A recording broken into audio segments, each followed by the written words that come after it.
Hey everyone, welcome back to Josh's Injections. So we're getting my wife's CJAA ready for a little bit more power. So to do that, we need to modify our CP4 to use the Whitbread performance kit when we get into these higher horsepower tunes. So 2 years ago when I made the video installing this kit, I had a handful of people reach out with a certain tuner. I think it was a more fuel hungry tune depending on operation. And they were getting low rail pressure codes. I never had that issue.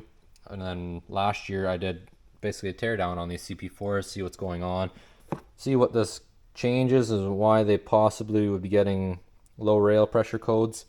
And basically in that video, well, I had a blown up one and a good one, but I never really came up with an answer. I just never had an issue. I couldn't get it to replicate, and I had multiple tuners on my car trying it out and never had the issue.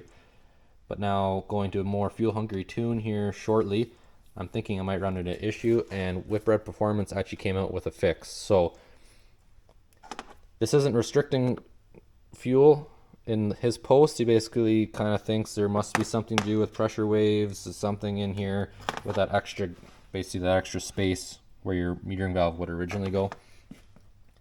And his fix is upping low pressure fuel. So quick recap, if you didn't watch these last two videos on these CP4s and the Whitbread kit when I installed it, just a quick and easy. Fuel comes in at 63-ish PSI, does its thing. Once you have enough fuel in there and it needs out, it's got a pressure relief valve, or cascade valve I think is the correct term. So basically it opens at 63 PSI to let fuel back out, and that's how it maintains that pressure. So the fix is increasing that pressure just ever so slightly. So that's what we're going to do, because I've got a fuel pressure gauge teed in right now, and I'm going to take that gauge out and put the Whitbread kit in. So I'm going to modify this valve here. So the reason why we're basically modifying this cascade valve will be to get more fuel. With the stage 2 tune, we didn't have as much of an issue, but next week we're going to be testing the stage 2.5, the 3, and my wife's car has the CR170 hybrid from X-Man Turbos, so that allows us to do the 3.5 through TuneZilla. So that's going to be the map sensor and a higher rail pressure sensor. So we're going to be needing more fuel, and we need to make sure the CP4 can keep up with it. So that's kind of the whole point.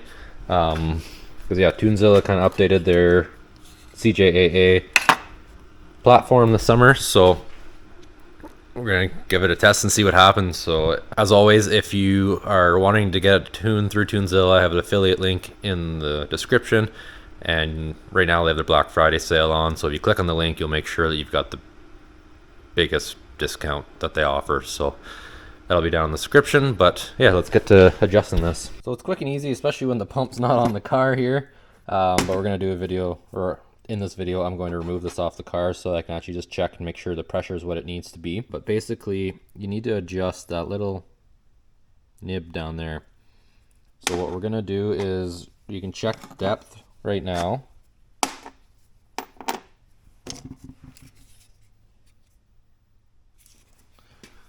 So I'm 80 thou. We want to adjust it down another 100 thou, so it'll be about 180 thou, and that should bump it up to 73, 74 psi. And the way we're going to do that is we set it on a socket so that it's sitting. I'm going to pop this O-ring off before I do it, but set that in there like that. Take a punch and a hammer, just push that down just a little bit. So Whitbread does have, he made a tool basically that you sit on here, and a pump or a pin with the right measurement, so it actually just one shot down it goes. But I can just DIY this, and while I've got a fuel pressure gauge in, I can just verify that it's actually where it needs to be. So this is just how I'm doing it here. One thing I'm going to touch on is, if you're concerned about the higher pressure in here and maybe blowing out the seal,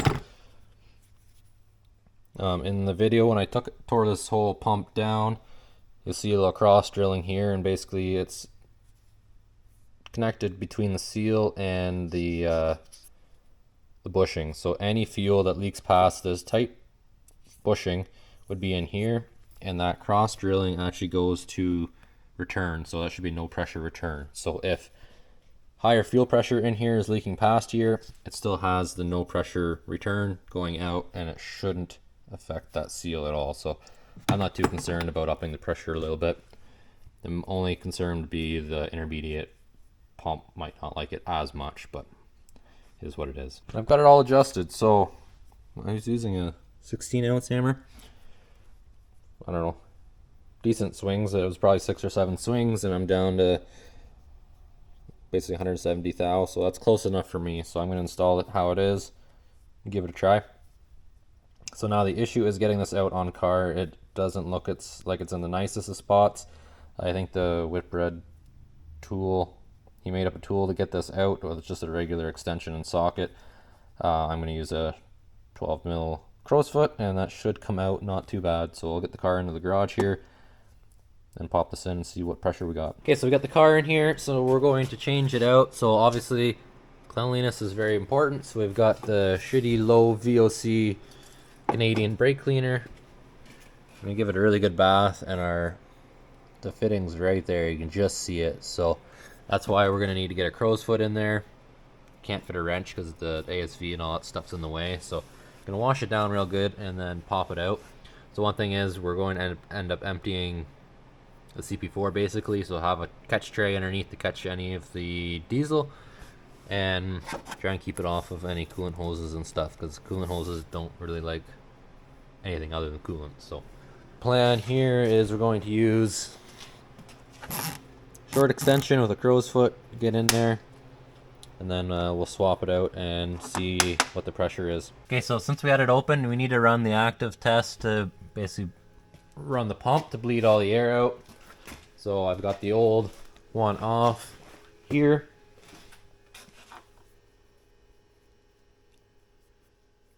Yeah, looks the same. And then new one's on there, and we're running it.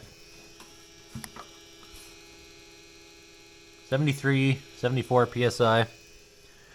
So I just checked quickly before I took the other one off, and it was actually at 55, so it might have been a bit low, but we're gonna start it up and make sure that doesn't jump around at all from what it's at right now.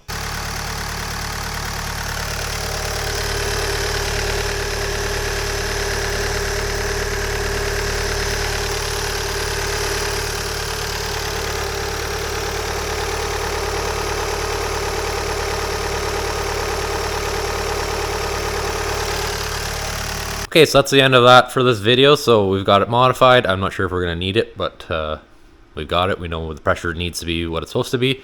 So stay tuned for next week. I'm kind of excited to see how the different stages are going to react. They obviously, as I said, the different stages are going to need different components.